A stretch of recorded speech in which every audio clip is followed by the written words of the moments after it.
This is the the April meeting of the Community Advisory Panel, and I appreciate again everybody's attending and all the hard work that the folks at KUB have done in presenting. I know I've learned a tremendous amount, and the rest of you I'm sure have too in the previous presentations, so we have a full one tonight. So let me first ask if everybody has had a chance to look at the minutes and if anybody has any changes they would like to suggest. Okay, well, hearing none, we will leave them as they have been distributed.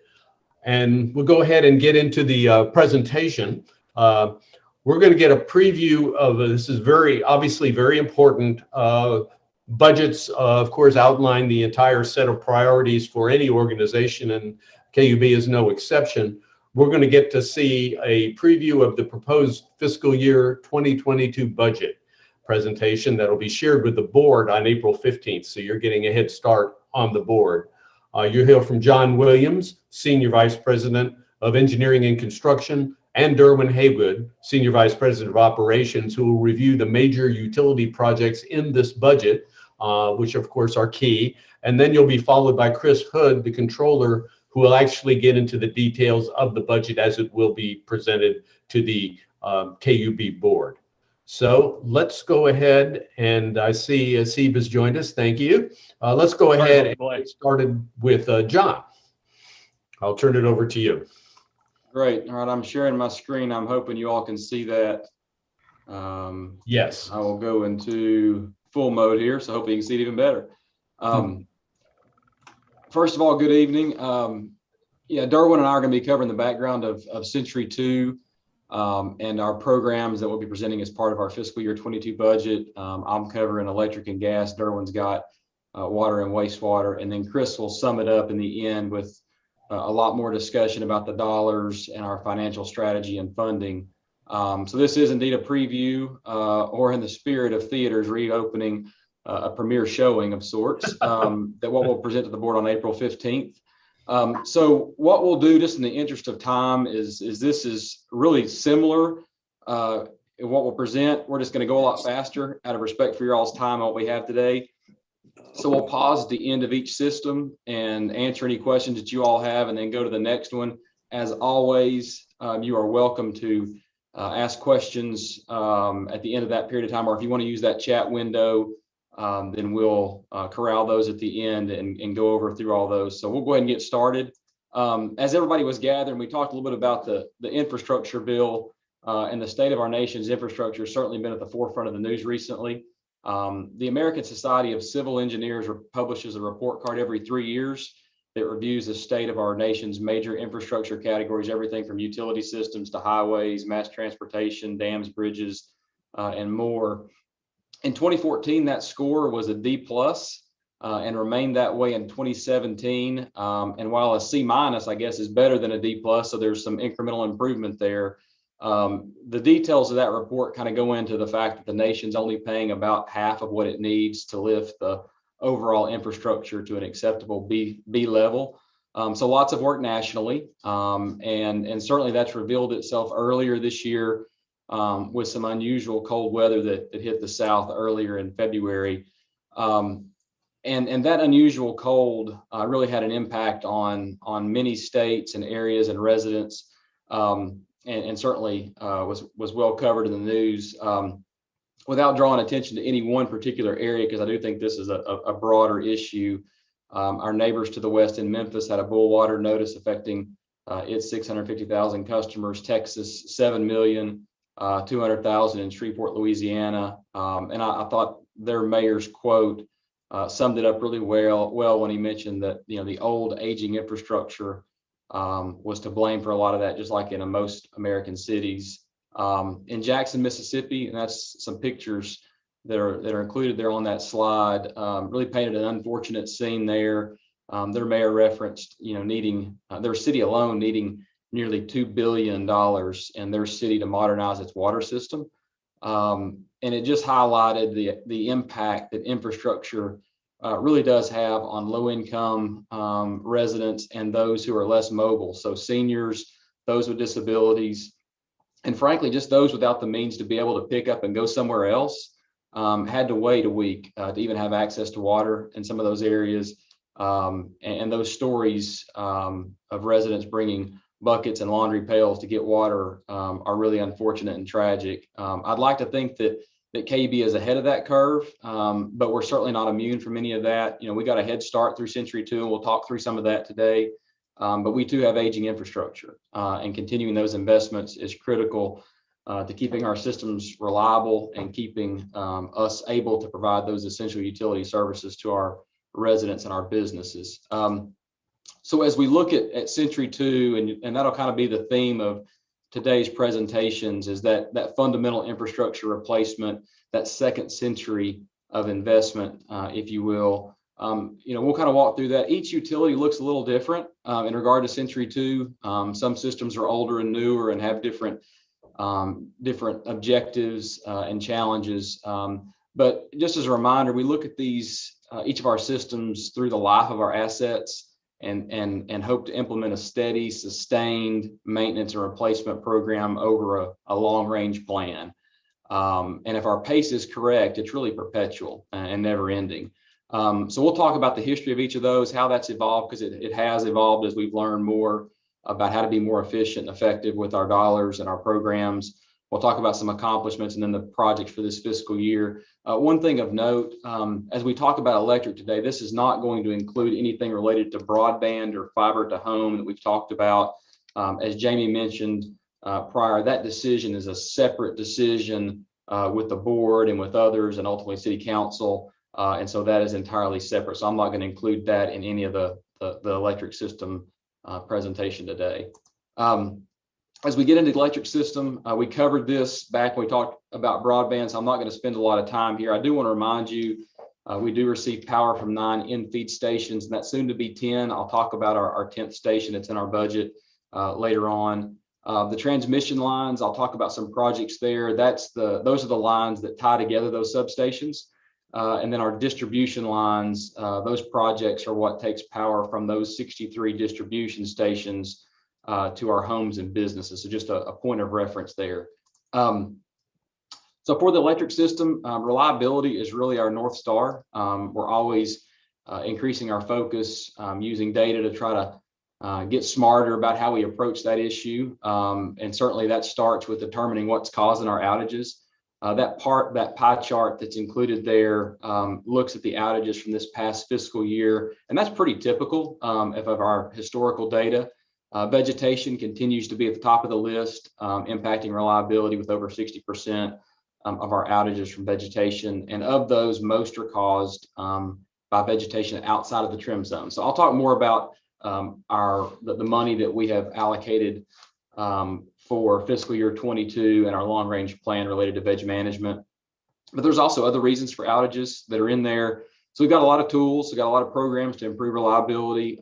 We look at the areas that have the highest customer minutes of interruption as we prioritize things as well. So a lot of times it's a combination of Century 2 and grid modernization that will help us there. And I'll talk about how those are coming together. Just kind of going back just for a moment and kind of looking back about the last 10 years of Century 2.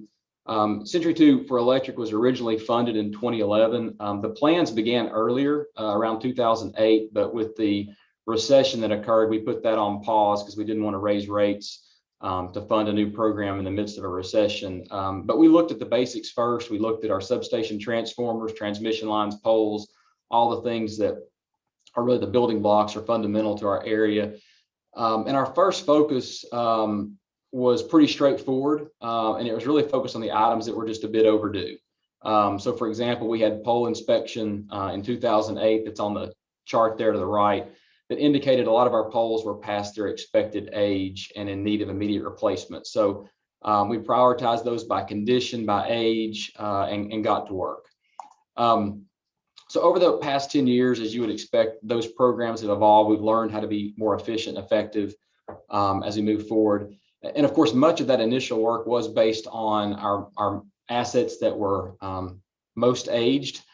We addressed those, and that's not to say that all those are out of the system, because they're not. But now we're at a point where we have more options on how we prioritize that work. So for example, poles, kind of sticking with that example, we began replacing poles at a rate of about 2,600 annually. That's about 2% of our poles. And if you kind of do the math, that's about a 50-year replacement cycle. That just so happens to be the average life of a wood pole. So pretty straightforward, pretty simple, but effective. Now, over time, we've been able to expand that view. We're now looking at things at a higher level and including other things beyond pole condition. We're looking at line size, we're looking at capacity, we're looking at vegetation issues and other things impacting reliability. We're looking at the opportunities to modernize the system and put in distribution automation. And so by looking at it this way, that allows us to make sure we're using those dollars most effectively and sharing that with those other important tools and programs that will hopefully impact reliability in a positive way. Another example is substations. Through more comprehensive assessments like oil analysis, infrared thermography, other programs, we've been able to stretch out our maintenance and maintain those assets longer before we have to replace those. So that basically stretched that work plan out from like a 10 to 20-year horizon for those assets. And in substations, those assets are important, but they're also very expensive. So stretching those out further allows us to stretch our dollars a lot further as well. We're really proud of their accomplishments through Century 2. So far, over half our substations have been upgraded. That first cycle of pole inspection and pole replacement resulted in replacing over 23,000 poles. The failing underground cable that was originally directly buried is near completion, with about 90% of that replaced so far, and 145 miles of our transmission line with added fiber optic cable has been installed, with about 120 miles to go. That should be completed by fiscal year 2030. So things are moving forward. We've got a sustainable pace and program for those. And while those Century 2 investments are clearly improving our reliability, many of our outages don't involve the condition of our infrastructure necessarily. Could be a vehicle striking a pole, or as in this picture, a tree falling into our lines from outside of the trim zone. This picture was actually taken last week when a tree outside of our trim zone fell into a transmission line in the Pleasant Ridge Shod Road area. It impacted about 3,700 customers. And that's really where grid modernization and distribution automation can complement Century 2. So when outages occur, we can lessen the impact of those on our customers. One of the recent examples was from December. We had our December 24th winter storm that impacted so many. We had about 23,000 customers impacted. But because of the distribution automation we had in the system, over 6,000 customers did not experience a sustained outage. They just had a momentary or temporary outage. And even though only less than 5% of our distribution circuits have automation at this point in time, we were able to save over 1 million customer minutes of interruption throughout that event. So we have some things to be optimistic about as it relates to the future of grid modernization and what it will have on our system and hopefully improving our reliability. I talked to them about vegetation management. That's obviously our biggest cause of outages, and we spend a lot of money annually to keep vegetation from impacting our system. In recent years, that number's crept up a bit, in part due to the increased rain. The last few years, as you all know, we've had record-setting rains past 2 years, and certainly that has an impact on that. But we are increasing our budget in fiscal year 22 to $12 million for vegetation management, and that will gradually increase to $14 million throughout the plan. This will move us to about 1,000 miles of circuit trimming annually, and when you look at what we have to trim, that puts us on a 4 to 5 year trim cycle in most areas, some more, some sooner, some longer than that, depending on those needs. We've also got some additional dollars in the plan to remove those hazardous trees, the ones that are outside the zone, that are hard to find, but that if unhealthy can fall and impact our lines because of their height. So we're working on that. We're also trying to gain some efficiencies and possibly some cost savings by insourcing certain activities, such as our foresters who plan and inspect our work, and then one of our crews that's going to perform that hazardous tree removal and some unplanned tree trim needs that we have. In addition to those proactive system maintenance programs like vegetation management, our fiscal year 22 budget includes a lot of capital investments. I mentioned earlier adding a 10th in-feed substation to our system. This is located on Western Avenue, or will be located on Western Avenue, near the Cumberland Estates area. So geographically between I-640 and Shod Road. It adds capacity, which is needed, but also, and equally important, adds operational flexibility to that part of our system that allows for other Century 2 work to take place. We selected this site because TVA already has some existing transmission lines that cross this property, and we just so happen to have a KUB distribution station next door. So seemed to be a really good location overall. It's a $17 million project in total, with about $3.5 million in fiscal year 22 as we begin building that station. We're actually going to have a community meeting later this month, toward the end of April, with the area residents to kind of talk about the project and its purpose and what it's going to look like and all those things. Other large capital projects in our fiscal year 2022 budget include $13 million for transmission line upgrades and $10 million in distribution line upgrades. So the transmission lines, again, are linking the substations, Millertown Pike area, Morrell Road area, Cunningham Road, Halls area. And really those are prioritized oftentimes by how we can coordinate the work and still operate our system effectively and provide reliability, because those are important lines that we have to keep in service as much as possible. The distribution lines, we've got some more flexibility, and we're able to prioritize those by circuit reliability, and also with these projects, adding in distribution automation. We paused our recent pole inspection program that was scheduled for last fiscal year. We put it on pause to cut costs during the pandemic. But it's resumed, and we expect for it to be completed by the end of this calendar year. And then I'm proud that we're also continuing to invest in sustainability to hopefully construct Knoxville's first community solar project. For quite some time, our folks have been working to make a project like this happen. When TVA announced the opportunity for utilities to propose projects through its flexibility research project, we got to work and tried to figure out how a community solar project like this could work. I don't have the time to get into the details of this today, and I'm not the right person to navigate this topic, but in short, a community solar project allows a group of customers to share the benefits of renewable energy through a subscription to a community solar installation that can offset their energy consumption without having to own or maintain solar infrastructure or solar arrays on their home, business, or property.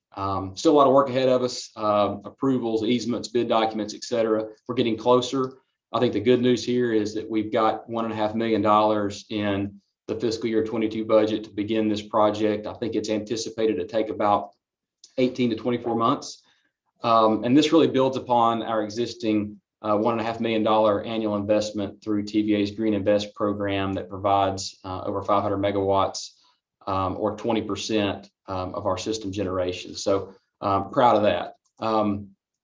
And as we continue to invest in our electric system, customer expectations for reliability are indeed rapidly increasing. Investing in our infrastructure through Century 2 remains foundational. But when you complement that with the investments in grid modernization, we're able to further improve electric reliability and also open the doors for more environmentally sustainable applications such as electric vehicles and solar expansion. As I wrap up the electric slides, I do want to brag on our employees a bit. The American Public Power Association's RP3, or Reliable Public Power Program, recognizes utilities that demonstrate excellence in reliability, safety, workforce development, and system improvement. We recently received notice that we again received their highest diamond level recognition. And then for over 18 years now, we've been recognized by the Arbor Day Foundation, their Tree Line USA, which recognizes best practices for the health of a tree and also ensuring public safety. So we're proud of that industry recognition. And I do think it reflects the hard work of our employees. So before I move on to the natural gas system, I'll pause just for a moment to see if there's any questions. Hey, fantastic presentation, John.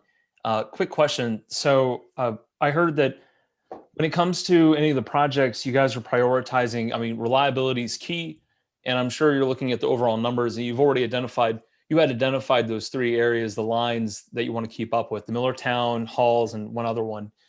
My question is that, so you guys are doing that via data off overall just numbers of reliability. Have you guys checked to see when you do that, are there any communities that are hit harder by outages? And so, like, do the outages hit the communities on an equal basis? And so, do you have to then go on a deeper level besides the overall numbers to see how residents are impacted? Am I making sense there? I think I understand what you're saying. Yeah. So the transmission lines, so the ones that link the substations, those are not as much prioritized by reliability. That we look at system capacity and operational flexibility, and oftentimes it's really a function of which section can we take out to be able to do maintenance on. So sort of like flying a plane and working on the engine at the same time with our transmission system. At the distribution level, you got 63 substations, and we may have 4 circuits coming out of those substations that then go to those communities. So if you think about those individual communities, then absolutely, that's exactly how we prioritize how we approach those circuits. So we'll look at the reliability numbers, and we also look at the number of customers that are affected by that. So you got 2 different things going on there. So you have, just total number of interruptions, but then you've got, a circuit that serves 100 people versus a circuit that serves 600 people. So you have to balance all those things out. Yeah. I will tell you that the common denominator is trees. So the areas of town that have more trees typically have more outages. That is probably the easiest correlation I can make. Now, beyond that, you can look at how long is the circuit, because the longer it is, the more exposure it has to things. So there's a lot of factors that go into that. But yes, we've got a long list of, just being transparent, we call our worst performing circuits, that allow us to take a look at which ones do we need to focus on first, and that's what you'll see in our plans. Thank you. That's so succinct. And what I personally appreciate is that your KUB's commitment to excellence in general, and the numbers do show that. So it's not like we're going to focus on one community, and this is overall, we just want the best. So That's great. Thank you. No, thank you. Yeah, I've got a little question here. What's the timeline, if you know it, of the community solar facility that you just showed us an aerial view of? Yeah, we've got, right now they're working with some easements and then some approvals at both the city of Knoxville and the TVA level. And so working through that, I don't have an exact time frame. We're optimistic. I think we're getting closer. We hope to have the project going, I think, this summer, but not sure just yet. We've got the site obviously selected. We got all those things in place. It's just a matter of getting all the details put together and then getting the bid documents together. And I think once we get that done, 18 to 24 months, but I think having it in the budget provides at least some optimism that we're going to spend some or all of those dollars this fiscal year. Great, thanks so much.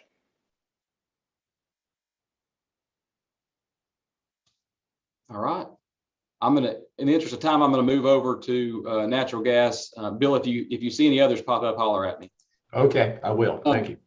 So moving on to natural gas, this slide deck will be a little bit shorter. And I'm hoping you all are able to view the natural gas orientation video. If you were, hopefully you'll recognize some of this information in the coming slides. From a natural gas high level perspective, some key takeaways on this slide that may help as I walk through some of the projects and programs. We serve over 105,000 natural gas customers. The service area looks a bit different.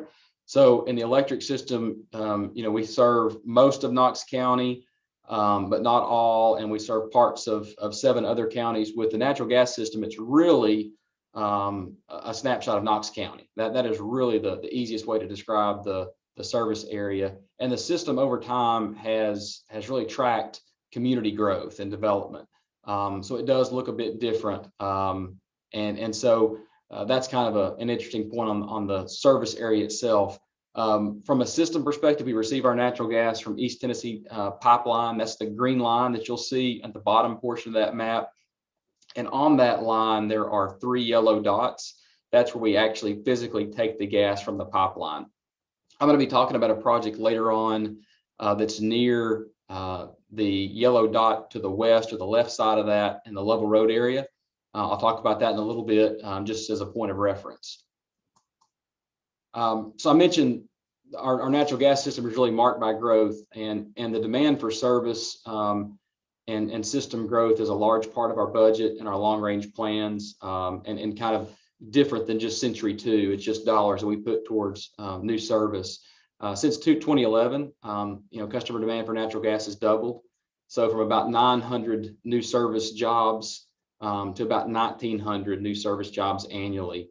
And this year we've got $7 million budgeted to support this continued development. And system expansions help support that, this growth and keeping up with our community's needs and their requests for new service.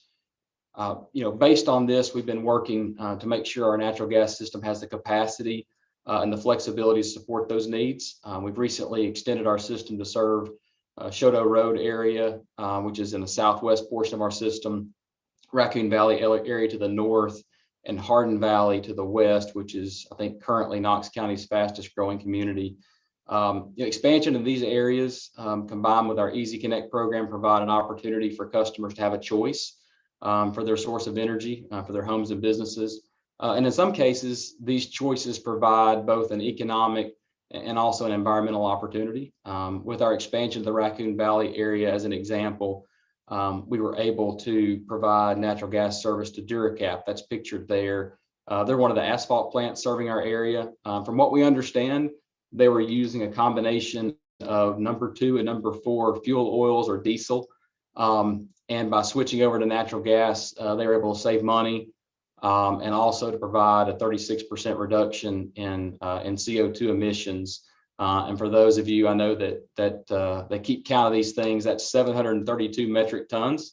And a parallel to that is about 150 passenger vehicles removed from the road annually. So, when those things happen, it's a good thing for all. We're able to make an incremental improvement in our environment as well. Because natural gas is our newest system, infrastructure replacement looks different. Century 2 looks different.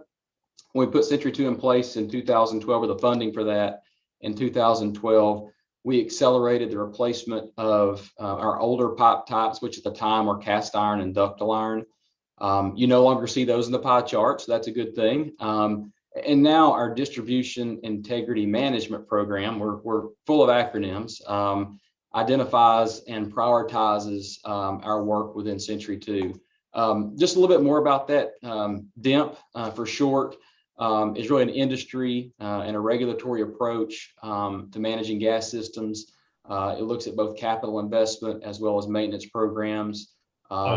John, I'd hate to want to interrupt, but Ms. Shipe has had a little question of how long these pipes will last. They replace, the newer ones.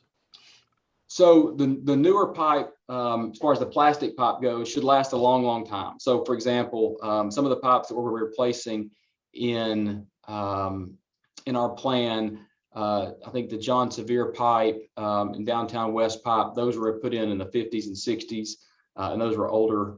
High pressure steel pipe, which will last a while. The polyethylene pipe, which we use in our gas system, also our water system, I think they say, somewhere around 50 years plus. We've had them in our system for a while now.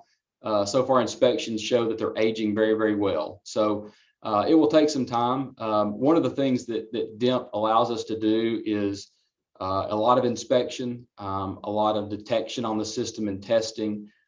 So we have to look at that on a regular basis. As a matter of fact, we go around to our residential areas every 3 years for inspections, and then our business kind of downtown in the UT area annually. And that just allows us to keep a good idea of the condition of that pipe. And then if we see problems or issues, then that through our DIMP program, we're then able to prioritize those projects and either do maintenance or replacement on that.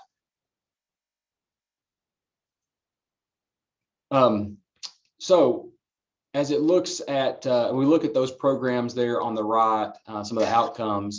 I'll give you just a couple examples. A low pressure steel program is driven by system modeling, inspection and assessment. And they're smaller projects, but they account for about 2.3 million of our fiscal year 22 budget. I'll have a bullet on that. Some of the other stuff we have are resiliency programs that just makes our system more resilient. And we look at things such as single feeds that serve more than 300 customers. We look at other things as well, just to make sure we have opportunities to make sure our system is resilient and reliable. Looking at those a little bit more specifically, I mentioned the 2.3 million for low pressure steel replacement. Those are some of the neighborhoods listed there. There's about 500,000 and even smaller projects there. Some of the other major system projects in fiscal year 22 include high pressure steel replacement and a highway project relocation at Level Road. So John Sevier Highway, Downtown West, they are $2.4 million in fiscal year 22. They address that resiliency, capacity, and flexibility in those areas. And you know, Downtown West was kind of good to the age of the pipe. And this is the steel pipe, but Downtown West was originally installed in 1951 and John Sevier in 1968. So they've certainly served us well. Level Road has been on the planning horizon for some time. That's been a highway project that has been in planning stage for quite some time. And what we're doing here is relocating our pipeline ahead of their highway project, get it out of the way. It also allows us to replace and upgrade a little bit of that pipe. That's about 2 miles of pipe in that area. So in this fiscal year, for example, we're spending about $600,000 for Level Road, but as a total in the long range plan, it's closer to 11.4, and that spans several fiscal years. It's a long project. And then concluding the slides for natural gas, I wanted to make you aware that, you know, last year we engaged a consultant to take a look at our operations. I hate to break in again, John, but we had another question about what section of Level Road that was. Oh, great question. So that is north of Pellissippi to Middlebrook. So if you're, I think for those that may be familiar with that area, they did a lot of improvements in that Level Road area. So right around the Pellissippi area to Kingston Pike, or really the interstate. They made some improvements there, but this section will go from right above Pellissippi North to Middlebrook Pike Ball Camp School. If you think about that area is where the project's going to be. Okay. Thank you. And Mark Gibbons says thanks too. Absolutely. So we got this consultant take a look at our system and make sure that we have a good, solid third-party opinion on our operations, our system integrity, growth, resiliency plans, and adherence to our regulatory programs. After their review, they concluded, you kind of see in that quote below there in blue, that we have a very robust system, incorporate best practices. They also noted our system was in excellent operational condition. You know, when they looked at our budget and our project priorities, they had no recommendations for the first 4 years of our long-range plan, which was reassuring to us. They did provide some strategic considerations as we look at areas of projected growth and ensuring our system is resilient. We're looking at those and incorporating those in our plans. We also recently submitted our 2021 application for the American Public Gas Association SOAR program. That stands for System Operational Achievement Recognition. Again, more acronyms. We received Silver Award in 2018. That was the first time we applied. We're hoping for gold in 2021. We'll see. But certainly, I think those slides just really reflect, just like with the electric system, the hard work, the dedication, the expertise that our employees exhibit on a daily basis. Really proud of the work that they do in putting us in those positions. So with that, I'll conclude the natural gas piece and be happy to answer any more questions that you all may have. John, this is Stephen Smith. I have one. Thank you for the presentation. Appreciate the information. A couple of questions. There is a growing awareness about fossil fuels and the need to get away from them. There's a lot of concern about methane leakage, because methane is more potent as a greenhouse gas, and as far as causing impacts is actually even more significant than CO2. So two questions. One, what are you doing to monitor gas leaks relative to even the sort of small leaks? And do you have a collective number for, what the leakage is on your system generally? And then two, there is a school of thought that as we move down the path, some of this is in the infrastructure plan talking about moving the electric sector off fossil fuels, but to actually move towards electrifying everything, which is actually a move away from natural gas. Has KUB started doing any long-range planning about actually, you're proudly talking about how you're expanding the fossil fuel infrastructure of KUB, when in actuality, we may need to start having a conversation about how to move away from natural gas. I understand the values in your example with the cement plant or whatever, but I think writ large, there needs to be a more robust conversation about moving away from fossil fuels altogether. So one, leakage, and then two, how is KUB doing long-range planning about moving away from fossil fuels generally? Yeah, so good questions. I appreciate that. As far as leakage goes, I don't have the numbers in front of me, but I think we can get those to you. We track that. So high level, every year we survey a third of our system as far as our residential routes. We have vehicles that go around with leak detection equipment. We have segways that go house to house with leak detection equipment. We have helicopters that patrol our transmission lines. Also look for things such as if there's a leak, for example, you may see signs of dying vegetation, things like that. So we do a third of our residential system every year. So every 3 years we complete that cycle. And then every year downtown, UT campus, and businesses, we do that as well. Now, in addition to that, we get calls in if they happen to smell natural gas. So at those gate stations, those 3 points, we receive gas from the East Tennessee Natural Gas Pipeline. Those pipeline gate stations do two things. One, it brings that pressure down, but two, it adds that odorant to natural gas that smells like rotten eggs.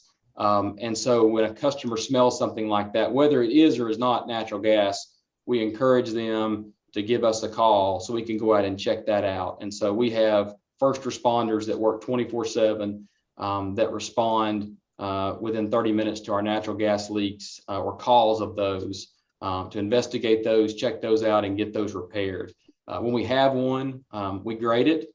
Some of them we repair immediately, depending on the size and scope of that. The others we may schedule for the next day or whatever the case may be, depending on, again, how significant that leak may be. But we stay on top of that. That's very important. And that's one of the regulatory aspects of our program that we have to report back to our regulators on to make sure we are keeping up with that. As it relates to the long-range plan from a KV perspective, I'm probably not the best person to answer that question, although we do have conversations. Certainly, as you recall, or you mentioned in the infrastructure bill, there's a lot of things in there about moving away from fossil fuels and those sort of things. Right now, we have a financially sound natural gas system. We don't operate with a lot of debt in that area, and Chris can maybe talk about that some. But we're in a really good position there. It is a newer system without a lot of debt in that particular area. With that, though, our position has been in the past that we want to provide customers with a choice. And so when new development is going out and building homes, they're calling KUB requesting natural gas service. As you know, there's a variety of reasons why people may want that for comfort, for cooking, for a variety of reasons, maybe the economics of it. And so we feel obligated to serve our customers with the choice that they may have. And so, we offer electric service and natural gas service within our service area. And then if you look to the west, say in Lenore City's area, we actually offer natural gas in that area with those electric customers, and they have that choice. So, and I think, it's one of those things where in the case of the asphalt plant, it may not be the ideal solution long-term, but if it does make an incremental difference in the short run, then certainly we're moving the needle in the right direction, at least for now. probably not answering that question as good as it needs to be. There's folks that are more in tune with our sustainability initiatives that could speak on this a little bit better than I can. But I hope that maybe gives just a little bit of glimpse to it. Well, that's helpful. I just want to clarify on the leakage. Is there not a way to, I mean, y'all obviously purchase a certain amount of gas at the gate, and then you will actually charge for a certain amount of gas based on the distribution metering that you do. Mm-hmm. Is there a delta between what you bring into the system and what you actually are charging for that gives you some sense of the delta between the input and what you actually charge for, to give you some round numbers on leakage? Because I understand that obviously if somebody smells it and this, that, and the other, but I'm just trying to get a sense of the, rough volumetric leakage that y'all tolerate, a delta of 3 to 5%, or what is? Oh, it's nowhere near that. Yeah, no, I think I'd hate to speak out of turn here because I don't know that number, and I want to be respectful to you and everybody else listening and not give you a bad number. Over time, I think that number is well under a percentage. It's very low. We have to report that, so we do have that. You're asking a good question, and we have that information. Unfortunately, it's just not in my brain at this moment, and so I'll have to go back and get that from somebody who can do that. But we absolutely calculate that and have that information. I'm going to jump in here, John, so I apologize. Yeah. So yes, Stephen, we do measure that. We're required to actually submit that to the state every year, and it's using 0.1%. I'll get you the latest numbers. It's very, very small. We have a very tight system. We watch it very closely, but we were part of the National Methane Challenge program a few years ago, one of the first utilities in the country to say we're going to be even more diligent in making sure that the methane is very, very small to none. And so we are out, but I'll get you some numbers. It's 0.1%. It's very, very small amount. We do monitor all that very closely when we report it to the state every year. So more to come on that, but a good question. I appreciate that. Thank you. Okay. Other questions? All right, well, I'm going to stop sharing and turn it over to Derwin to pick up with water and wastewater. Hey, if I'm about to do this right, you'll see my screen now. Any luck? Good. Okay, well, I'll get started. Not hesitate at all. I'm going to start with wastewater and then follow by our water system. So our wastewater system service area is outlined in red on this slide, and it includes the city of Knoxville, the area shaded on the map, plus a large area in East Knox County and extending a bit beyond the county line. We operate and maintain 4 treatment plants, 2 of which you probably are more aware of. One's in our Fourth Creek wastewater treatment plant near Lakeshore. And then of course the Kauai one is there on Neyland Drive. We've got 63 pump stations and 6 storage tanks that serve our 72,000 plus customers of wastewater. A primary focus overall actually for our wastewater system is environmental stewardship. And next fiscal year is actually a very important year for our wastewater system. It's the final year of our consent decree, of which we got under the Environmental Protection Agency. Rainfall, particularly heavy rains, flooding, impacts wastewater systems. So much of the focus on the consent decree has been on reducing overflows at manholes. And that specific focus just absolutely continues. We're also replacing disinfection methods at our Kauai and our Fourth Creek wastewater treatment plants, moving away from gaseous chlorine to alternative, safer technologies. Plus, we're continuing to upgrade pipe and pump stations. I'm going to talk a bit about that stuff. So we began our PACE 10 initiative basically as we came under the consent decree with the Environmental Protection Agency.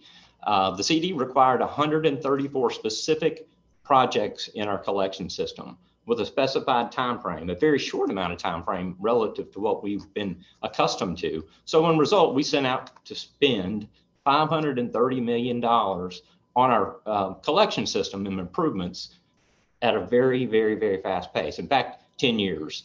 So thus the term became PACE 10. A bit later, the Environmental Protection Agency included several projects at 2 of our plants. And that came under the consent decree as well. And we had a little bit more time to complete those projects. As well, we were tasked to create and ramp up many programs, including inspections and monitoring, as well as added maintenance programs for our wastewater system. So ultimately, our PACE 10 programs and improvements have now evolved into our Century 2 program. So we really don't call anything PACE 10 anymore. We call it Century 2. For example, one of the programs for our wastewater collection system I'll just touch on is blockage abatement.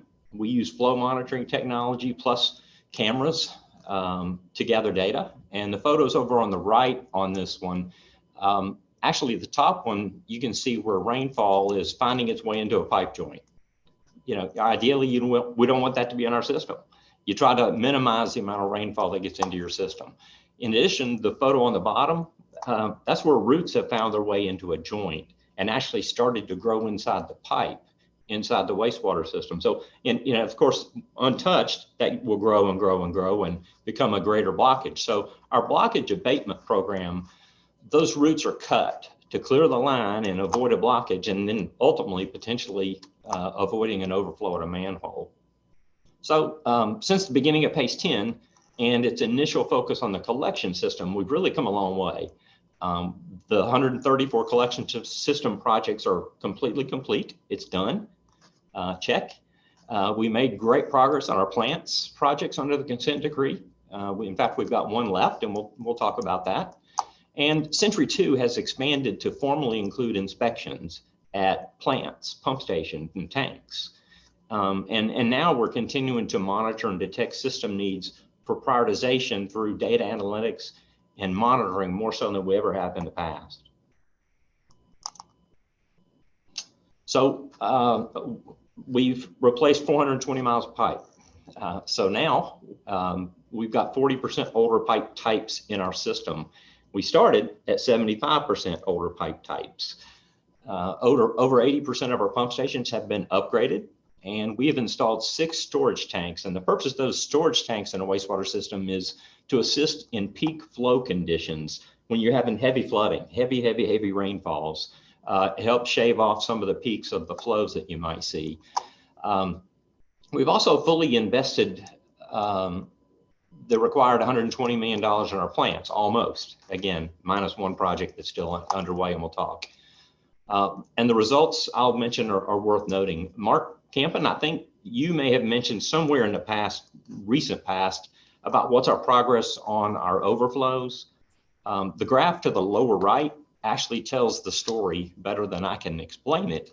The collective programs and the capital work that we've performed since 2004 have resulted in a 70% reduction in overflows in our system. And that, if you think back, John talked a little bit earlier about the last 2 years and how they were record rainfall years. 2019 was the 3rd wettest rainfall event in Knoxville's history year on an annual basis. And then 2020 was actually, I think it was the 10th wettest year on record. So progress has been made on reducing overflows. Sorry to interrupt. Yeah, so I recall certainly around 2003 and 4, you all did report those gallons per minute and everything to the state on what you all still do that, correct? We absolutely do. In fact, that's part of a requirement. It's on our website. We report it monthly to every single address of every manhole and our estimated flow for every one of those manholes. Absolutely. Yeah, I mean, obviously there's some problem areas around town. Even right across the street from our house, I see your guys out there. It's amazing, you know, when you all have to deal with those sanitary sewer overflows, and no matter what the hour of the night, you know, the guys are out there with flashlights and working. So certainly kudos to you know, the efforts you all have made and the millions of dollars that have produced this decline in sewer overflows. So, you know, root growth and I mean, all those same things, grease and build up. It's just a constant challenge. So thank you. Thank you, Mark. So as we continue with Century 2, we're going to continue to balance our priorities. We've been replacing our pipe at, as you recall, we said it was a rapid pace of improvements. That pace was, under our consent decree, was about 25 miles of improvements per year.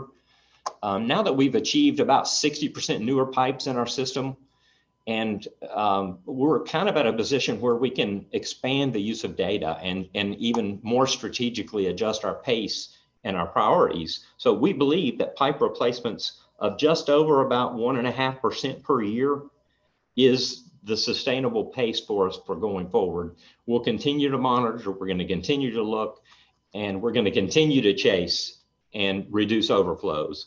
But we think that may be the appropriate pace going forward.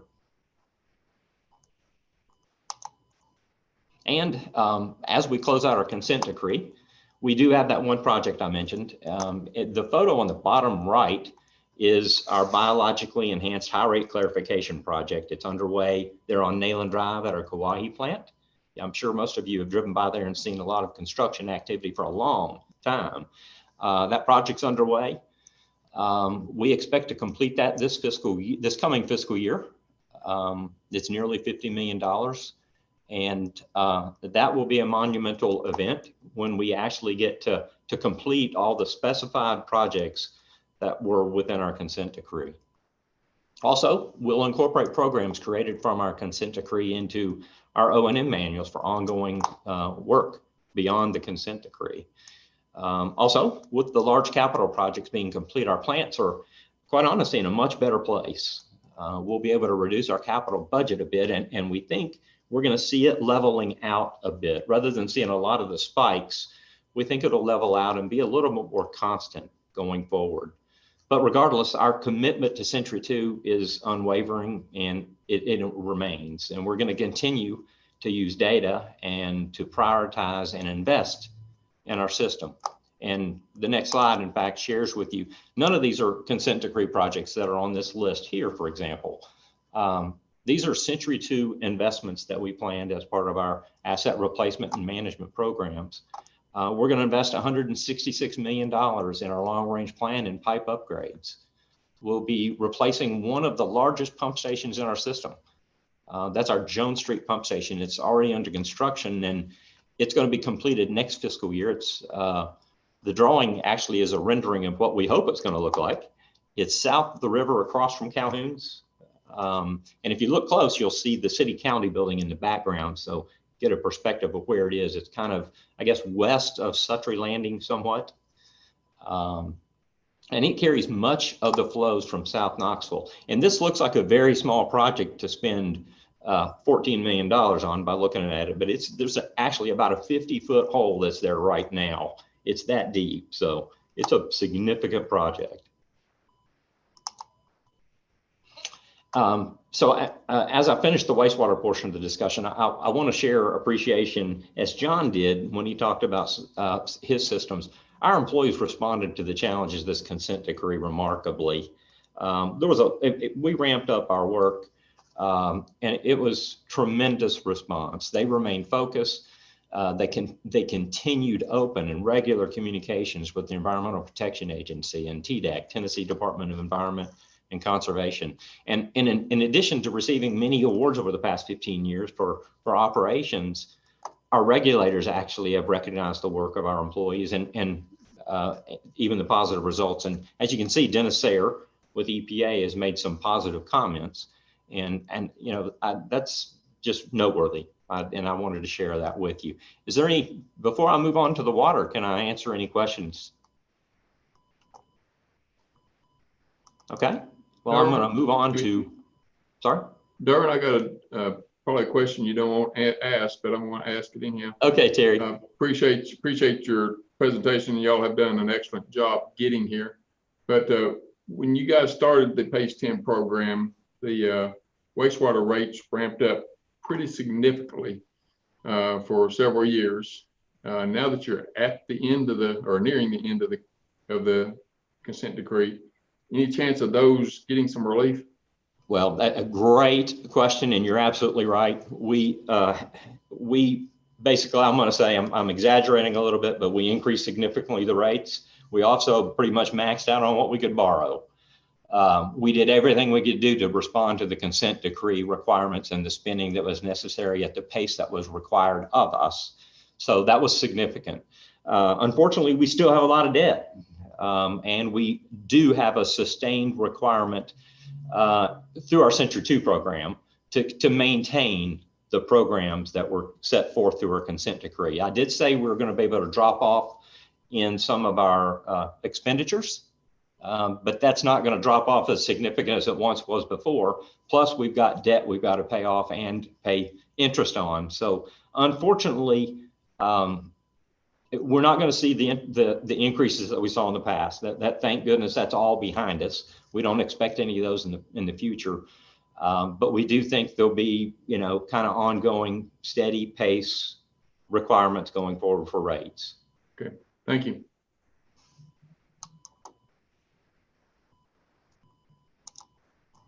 Okay, moving on to our water system. Our water service area outlined in red is a bit smaller than our wastewater system boundary. It includes the city of Knoxville, just like it's shaded on the map, plus a large area east in Knox County, even extending a bit, again, beyond the Knox County line. We operate and maintain 26 pump stations, 28 storage tanks, and we have a single water plant that serves over 81,000 customers. Plus, we're actually, a lot of people don't know this, we're the primary source of water for the Shady Grove Utility District and the town of Dandridge, who purchase their water through meters at the extreme eastern portion of our system. And they actually take the water and distribute their pipes to serve their customers and bill their customers for water. So water quality is paramount regardless for our water system, and that's our focus. We also focus on resiliency. Several years ago, we began to invest in providing resiliency to what I mentioned before, a single water plant for our community, right? So we completed a water supply master plan that established investments to our plant to provide a second treatment train to a good percentage of the flow on a daily basis for our customers. So we're well on our way on those projects. We're also continuing to invest in resiliency for our distribution system, and we're using technology and data to help prioritize our pipe upgrades, even more so than we ever did before. And we'll be talking about that.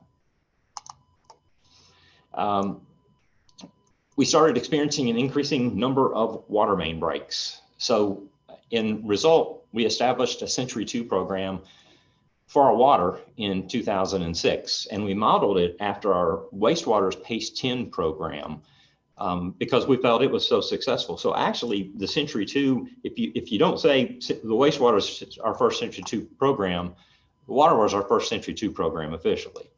A primary focus early on was on pipe replacements, and using the data that we had available at the time to prioritize and replace, we focused on trying to do our best on what we could do. And if you look at the chart over to the right, the red chart shows galvanized pipe was an obvious outlier. And Vivian asked about the age of pipe. The different pipe types in this category gives us different age longevity, I guess you'd call it. But the galvanized, quite honestly, was well past its expected useful life of about 50 years. So we were already, in my opinion, in our opinion, behind on the galvanized pipe. And so we primarily attacked the galvanized pipe first. And our Century 2 program has evolved primarily from a pipe focus. The water supply master plan I mentioned sets forth projects for our plant, and they're underway. We created new programs to collect data and prioritize tank and pump station needs. We've expanded programs to maintain our valves in our system. We've moved much of the work that was once performed by contractors to be performed by KUB crews. Why? We felt like we could get some efficiencies and better effectiveness and actually in many cases reduce costs. Both of the photos actually on the right are of water leaks. Now the one on the top, it's obvious, right? The one on the bottom, not so obvious. I wish all of them were obvious because we could find them and fix them. Unfortunately, we have to do a little bit of science and activity in order to find the leaks like that on the bottom. And the one on the bottom could actually be ones that are worse, and it can actually go on for years and years. So we've got programs in data analytics, plus new technology to help us and allow us to find and fix these type of leaks. In fact, we were the first utility in the United States to use a particular type of software for data analytics in this regard. And we performed a pilot the past 2 years. And because of its success, we're now investing $1 million a year in our long range plan for this type of find and fix and analytics program. So we think that will help us significantly going forward, particularly as we move past replacing the galvanized pipe. So over the past 15 years, we've replaced over 200 miles of pipe, going from 50% newer pipe to 64%. Our galvanized pipe is nearly out of our system now. The chart on the bottom shows a 57% reduction in pipe repairs. So the red in that chart shows the number of breaks for galvanized. And so you can directly see the results of reduced breaks as we reduce the amount of galvanized in the system. So, you know, I'll say that it took less science to figure that one out. The next pipe is going to take a little more science, right? So going forward, we're going to be increasing the use of analytics and prioritize our replacements. I'll note also that extreme weather conditions like extreme cold, sustained cold weather for many days in a row, droughts and heavy rainfalls and floods can impact our pipe, and particularly older pipes. And in this case, the cast iron and cement tend to be more prone to responding and having some breaks from those kind of elements. So for example, the recent cold snap that caused the boil water order alerts in half the state of Texas and even closer to home in Memphis, they had to find and fix breaks to restore the integrity of the water for their system. Well, we strive to at least to mitigate that possibility here through our strategic investments with Century 2. So that, you know, ultimately that's why we do it. So our pace of pipe replacements since 2006 has averaged 14 miles a year. And quite honestly, we believe that's the pace that's probably appropriate overall. But it is a balance of investing in our plants and our system. So now that we're at 64% newer pipe types and we've reduced the galvanized pipe in the system and we've reduced the main repairs, we're going to temporarily make an adjustment to that pace and allow some of that funding to go to those the plant resiliency projects. Yet we're going to continue to use data and we're going to prioritize our pipe upgrades. We're going to have that find and fix program that I mentioned earlier, and we expect the pipe replacement pace to actually eventually ramp back up, probably just outside this long range plan.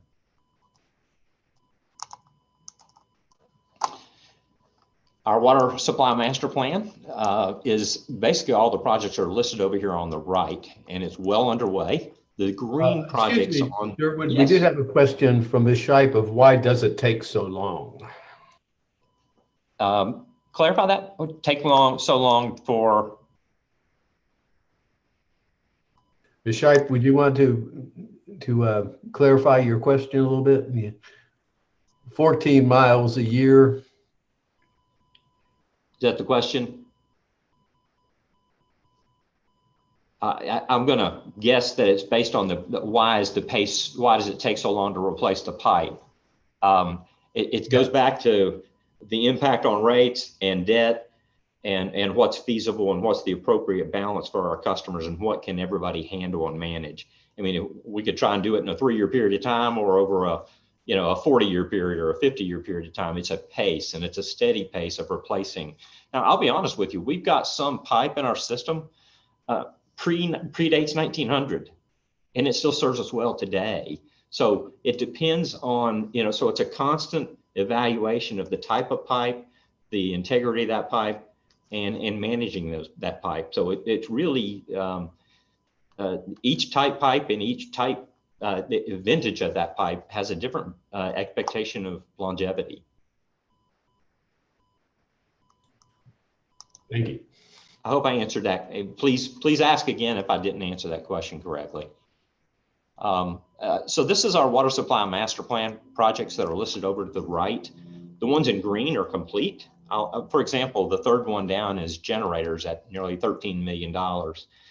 That's, for example, if TVA were to lose power to us, we could still treat water because we have generators. That's kind of the resiliency that we're putting into place for our treatment plant. As we know, it's the single treatment plant for our entire community. Likewise, the projects in blue are we've got on in the future, and the one in red provides treatment filtration resiliency at a cost of over 50 million beginning this coming fiscal year. So we'll be also eliminating that galvanized pipe by fiscal year 24 I mentioned, and we're going to use data analytics to prioritize the investment of the $76 million in our long range plan for pipe upgrades. I did mention previously that water quality is paramount, and hopefully you all appreciate and understand that. We continued to be recognized in the industry for best practices. We were just 0.2% away from a perfect score from the TDEC most recent evaluation, dang it. And our lab, who's certified for more tests than any other public water system in the state, they've actually received perfect scores in their past 2 inspections. So hats off to our lab. And in closing, I'd like to say we invest in programs and capital improvements for our customers for today, but also for our customers of the future, for every one of our facilities, for every one of our utilities. So we can't prevent or predict everything, and the weather is the weather, and equipment may fail regardless of our best efforts. Our Century 2 program, however, ensures that we at least manage our assets and we mitigate as best we can realistically against major adverse events like those in Texas and Memphis, and I'll even add Flint, Michigan. So I'll be glad to answer any questions you may have. Sure, I just want to just chime in and say, you know, your program to replace piping, I'll just say for the UT area, it's been a significant difference from what it was, say, just 10 years ago. We used to have breaks all the time, and it's a rare occurrence now. So y'all done a great job there. Did have a question on your where you're talking about the number of repairs. Does that include dig-ins damaged by others? And do you know what kind of percentage of those repairs are due to damage from others? You know, that's a great question. And even if it did for water, I don't know that it would be a significant factor for dig-ins. Dig-ins really impact our gas system more so than anything else. Our gas system has a high percentage of, you know, compared to leaks. I think that's probably our biggest impact, and that's where calling 811 before you dig, that kind of stuff. But good question. I'm not sure if it includes those, but if it did, it would be relatively insignificant for dig-ins for our water system. Okay, thanks. Sure.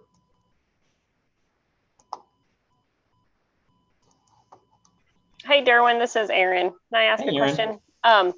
So first of all, I think just every time I hear about the KUB systems from electricity, gas to water, I'm always just really impressed. And I think it goes unnoticed sometimes and maybe underappreciated how much work you all do to keep our system and our city up and running. And especially, we can't take that for granted. One of the things that I have noticed, and maybe you have seen it as a much more long-term trend, but that there are some folks who have seen what have happened in other cities and other communities, and that has created a sense of skepticism about the quality of local water. Do you guys get that? You know, do you hear that? Do you see that? And particularly, what are the ways that you would maybe want groups like the one you're talking to tonight to help combat some of that mistrust? Because I think our water is very high quality, but obviously there's some good reason why the general public may be skeptical given what they've seen in other communities happening with older pipes, as well as PFAS and other contaminants that are emerging? How would you ask us to help you combat that? Well, thank you so much. We are proud of our water. Absolutely. Never had a violation in any shape, form, or fashion at all at our plants or anywhere in our system. So we're proud of that, number one. Obviously, you've got companies that sell filtration systems and might at times exaggerate the quality of the water because they can do some things and make it look impure. I drink the water. My family drinks our water. It's absolutely 100% perfectly fine. And I think that's what we try to do is provide our water quality report on an annual basis. We attend events. I think you're probably aware we also have a little display at certain events that we try to provide water out at Market Square. Even we've done that. We try to promote the understanding that the water is pure and it's clean and it's good. And I think that if you look at our water quality report, I think it tells a lot about the quality of our water. And let me add one more thing. You made some comment about, I think you might have been referring to maybe Flint, Michigan, even at one point. Flint, we have corrosion inhibitors that are added to our water system that protects the integrity of our pipe, all those kind of things to help protect the integrity of our system and the water going all the way to the tap at a person's house. So.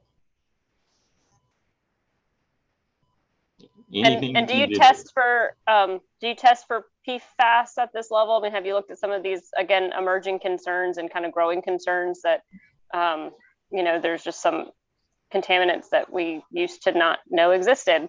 That's right. How are you dealing with kind of the emerging science? Well, we're constantly keeping track of it, number one. We have tested at one time for PFAS, and we didn't have any detectable levels, but we're not regulated to do so. And we continue to monitor. And quite honestly, we're working and are on a task force with the state to determine what's the appropriate approach in that regard. And one of the things that they want to use science rather than, I want to call it hype. We want to get true science to help decide what is appropriate and what is not appropriate. And then what is the appropriate technology if you did need to eliminate that out of your system? What do you use? What are the appropriate technologies that would be approved for doing so? So we do stay ahead of that. We've got folks that work with the regulators and brainstorm and talk and help shape the regulations. Great. That's great. Thank you. Thanks, Aaron.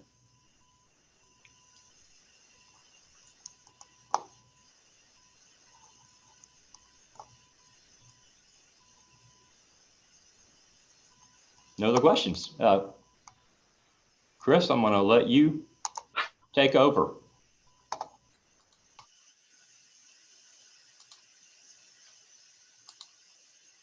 Okay, good evening, everyone. I hope you're able to now see my slides. Are those up? All right, very good. Okay, appreciate the introduction, Derwin, and thank you everyone for joining us tonight. I know we're getting a little late in the evening, so I'll try to make my way through these slides. I did want to provide everyone this evening with an overview of KUB's financial strategy and also take a look at our proposed budget for the upcoming year. So one of the things that you've heard in the previous sessions and even this evening is really about how KUB operates its electric system. John talked about that a couple weeks ago or a couple months ago. Tiffany Martin came last month and talked to you about all the efforts that KUB has had in really helping our customers out during what's been a tough year during this pandemic. And those items really focused on KUB's vision and where we were with our vision. But tonight, I think you can see KUB's mission coming through. And that's really coming through in the way that we act as good stewards. I mean, we are stewards of the utility assets for this region. We also have our customers to protect. We're in business to serve our customers and also the environment. But just like Derwin talked about, it's not just for today's customers. It's protecting these assets and protecting this for our community for generations to come. So tonight, I want to look a little bit at that financial strategy. And what you see before you is really the 4 drivers that go into KUB's financial strategy. You'll see that of those 4 drivers, you've really got 2 main revenue sources, or 2 sources of cash inflows. And those are through both our debt and our rates. I think we're having a little bit of problems here. Let me see if I can switch screens. Are you? Looks okay for me. Can everybody see the presentation? Is that what's showing right now? It looks like Courtney's screen took Yeah. over. Okay. Yeah. Courtney, if you can go back up one screen for me, please. There we go. Sorry about that. Really what you've got is you've got 2 main sources of cash inflows for KUB as a utility. We've got the option to issue debt, or we've got rates. And really complementing those 2 sources of cash inflows are our customer growth, which as a utility, obviously that is status not only of our utility being able to serve the area, but it's also a status of the economic health of our area. And then cost management. This is important for any business, but for KUB being a utility, focused on cost is always important. Okay, Courtney, if you can. So a couple things to set the stage for our discussion about finances tonight. And the first of which is KUB operates 4 utilities: water, wastewater, gas, and electric. Each of those utilities set their own budgets. They each have their own audits, they set their own rates, they issue their own debts. So that's one of the things as we talk about KUB's budget. A lot of times you'll hear KUB's budget talked about in a consolidated fashion.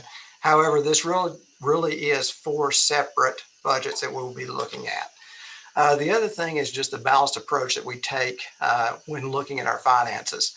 KUB's finances really are no different than your finances at home. We've got to make the same decisions that you've got. It's, do we invest in additional infrastructure? Do we focus on maintenance of infrastructure? Do we pay things now? Do we pay things later? How do we go about that? The only difference for KUB is we've got ratepayers, we've got customers on the other end. So really maintaining balance in the use of our rates and debt and our approach toward our system maintenance is very important. And then it's hard to not look at where we are today without looking at the impacts of that CD and the impacts of our Century 2 programs. And we'll talk a little bit about that as we look at our capital spending. Okay, so the slide that you got before you here is a look at our capital spending over time. And when I say capital spending, that's spending on infrastructure. This is any type of assets in which we would capitalize. It's a long-lived asset. So this may be pipe, wires, substations, buildings, fleet, anything like that. But if you look at where we started in 2003, KUB had a capital program that was about $60 million a year. And as Derwin mentioned, as we entered the CD in 2005, everything changed for the wastewater division. We started spending anywhere from, before that we were looking at about $1 million a month in wastewater capital spend. Enter the consent decree and we went to $1 million a week. I don't know if you work with any of the accountants where you work at, but going to $1 million a week spend on any type of program is a heavy lift. And that's really one of the things as we look at our rates and our debt. Just like Mr. Ledford mentioned before, it's impactful. It's impactful to our customers, and we realize that the CD has created a burden on our wastewater system. Forwarding through the 2000s, you get to our Century 2 program, as John mentioned, and you can really see the capital spending starting to go up as we realize those replacement cycles for each of our assets in our other divisions. And then on the next slide, you'll see really how we started to look at paying for this. And Derwin reflected a little bit on this earlier. As you look at the slide, you'll see that KUB had a debt profile of under $200 million at the turn of the millennium in 2000. You start stacking on those green bars, which represent that wastewater debt, and you can really see KUB's debt starting to stack up as we really try to keep a lot of the pressure of the consent decree off of our customers. However, we had to balance this with rates as well. So now, as we near the end of the consent decree, our board is really looking at us to turn this chart around. We need to try to get that overall level of debt back in check. And as we look at doing that, we've got to do that wisely. I think one of the ways we walked into this was with the help of our board. Our board suggested that as we approach Century 2 and specifically a consent decree, that we expand the amount of debt we use. And in doing so, we also worked with our rating agencies. Our rating agencies walked step in step with us as we collaborated on how to do this. And on the next screen, you'll notice KUB's ratings. So think about this as similar to your credit score at home. KUB issues long-term debt, and that long-term debt is rated by these agencies. We use Standard & Poor's and Moody's, and you can see based on the ratings, the highest rating you can get from Standard & Poor's is a AAA. Well, it's interesting as we continue to add to our debt thresholds and increase the amount of debt in our water system and even our wastewater system, S&P and Moody's were very mindful of how we were doing this. They understood that our board was walking and understood our plan on this. We actually got our water system debt upgraded during this process to a AAA. So once again, everything's a balance. Our financial approach as we look at debt is a balance.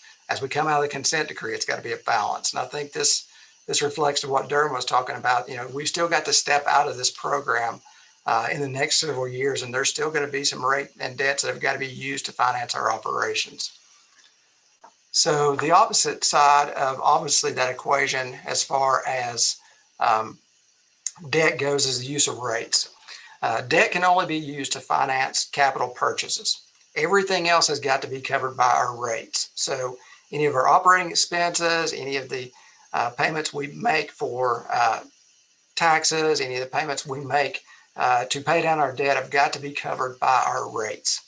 So, backing up to the consent decree, we did have those large rate increases on the wastewater division to kick off the consent decree. And we've had a steady, pace of wastewater rate increases through the 2000s and even to now. The same goes with our other divisions, but in a much, much smaller fashion as we walked into the Century 2 programs. But I think one thing that's important to note, this is something that Derwin talked about and John talked about as well, was last year when the pandemic started. KUB was looking at rate increases coming into this year. And when we started surveying what we thought could possibly happen with the pandemic, we realized we had to respond to our customers. We had to be that good steward and really pull those rate increases off the table. So in order to do so, we deferred $60 million worth of projects this year. And beyond that, we stopped purchases. As a matter of fact, we had fleet purchases that were set to bid, that had bids out, and we pulled those. We really tried to roll everything in order to respond to our customers this year when things got uncertain. So as you see, the right balance of rate and debts is really what we strive for in trying to serve our customer base.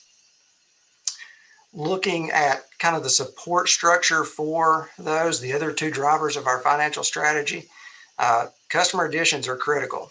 This is the same for any business. And you notice on this chart, this is a very unusual chart, but there's a red marker right in the middle of that chart. We actually had a year in which we lost customers at KUB.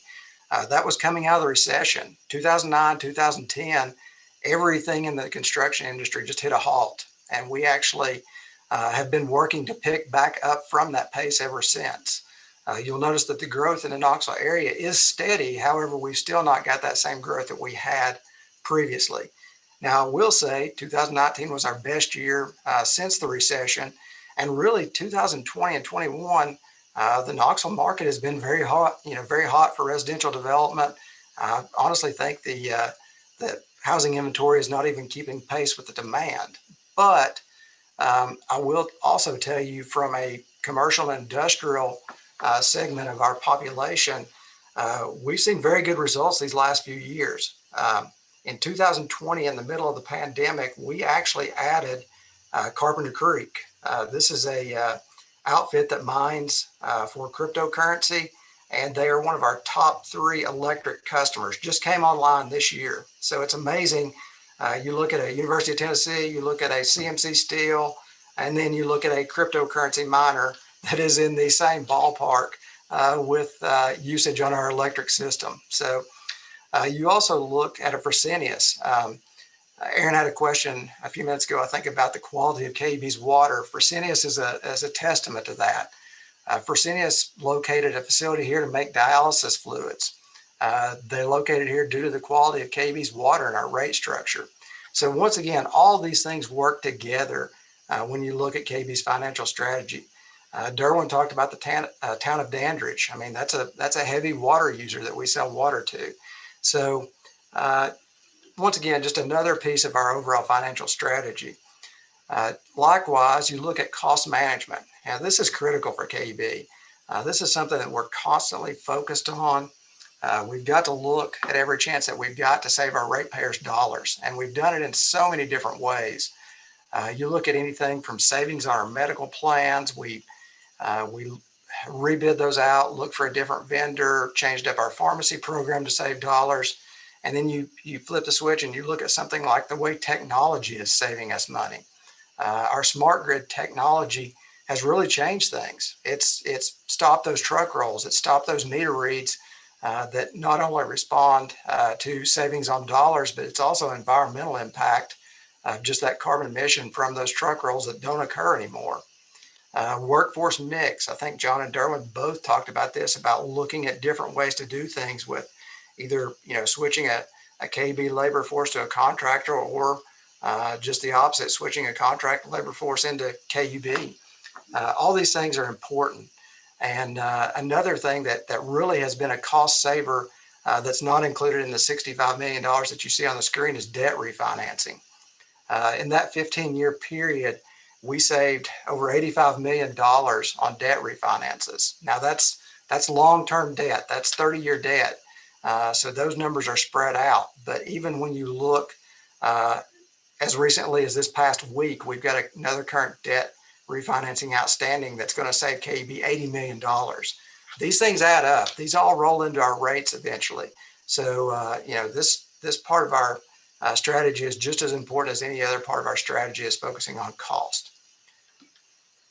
All right, I'm going to talk about the budget, but if anybody wants to stop right there and ask any questions before we get into some numbers.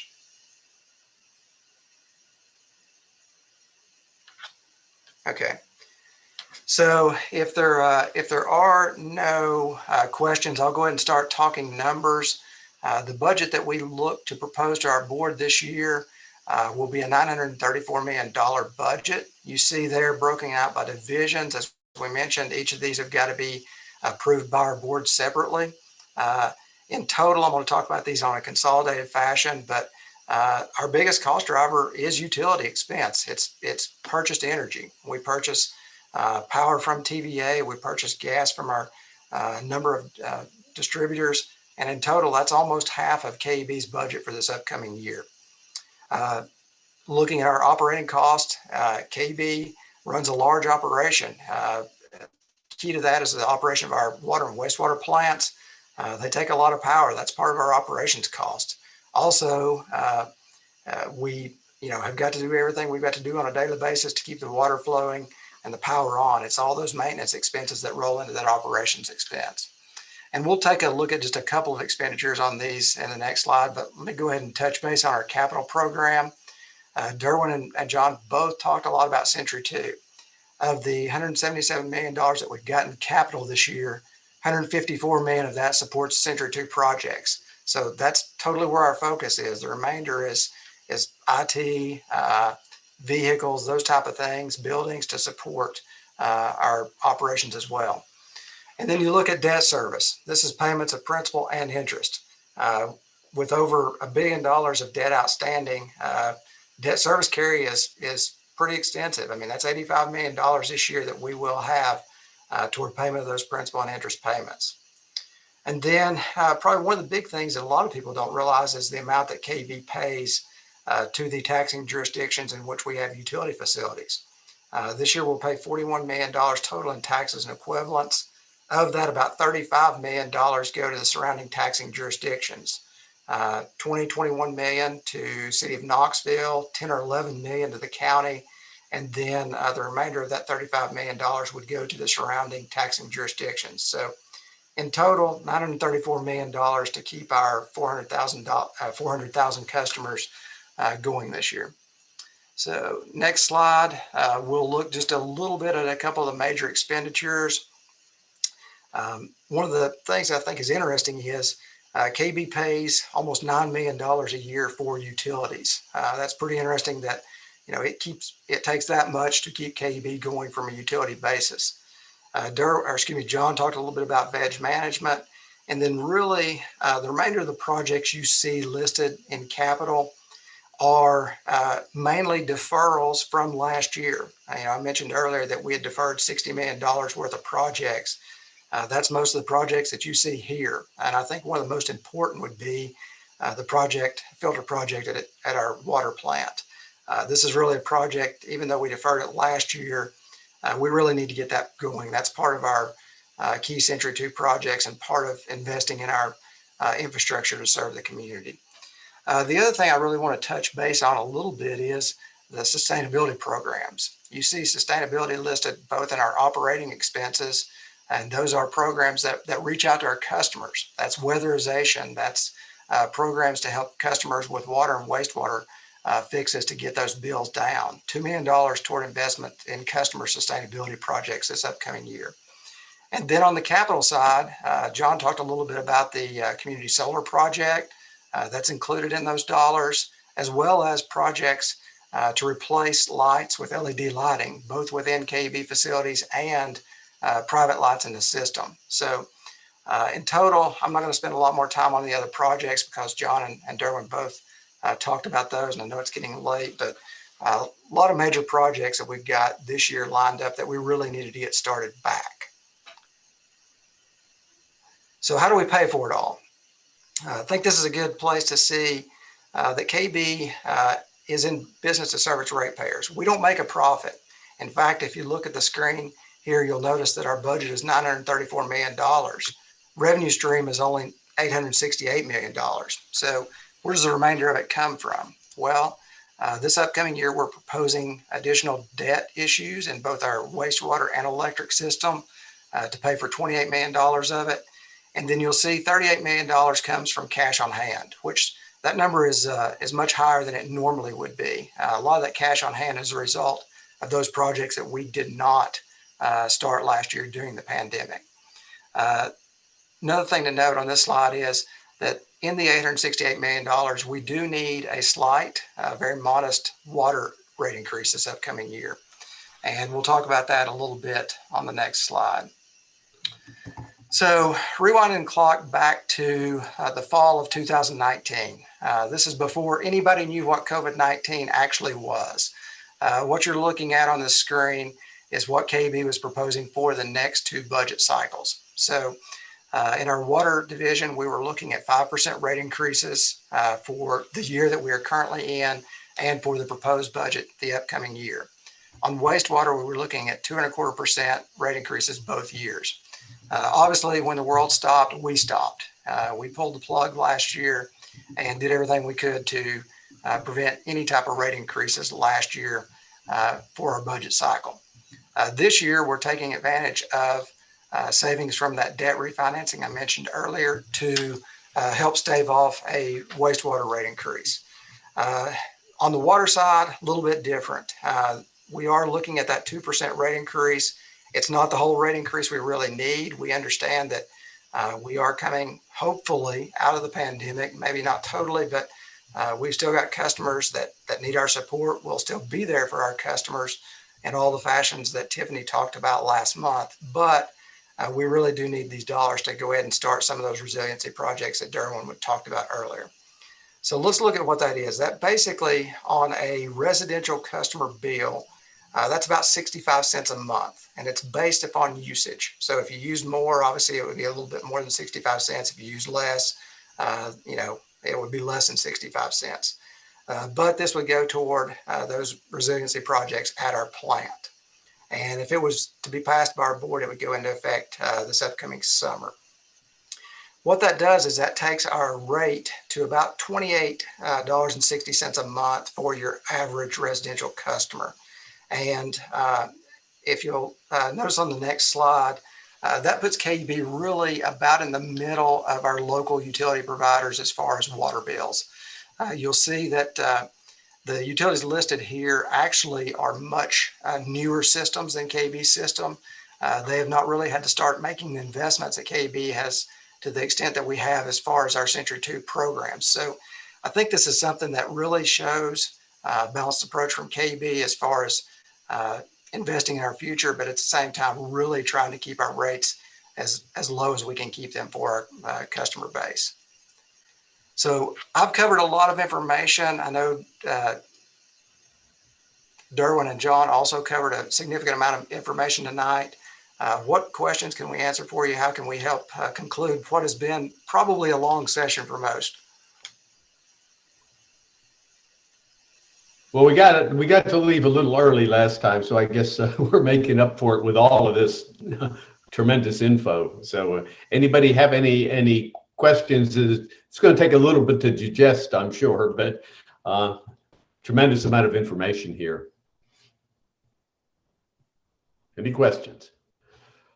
Well, I think we might have done overwhelm folks a little bit, and I certainly put myself in that category.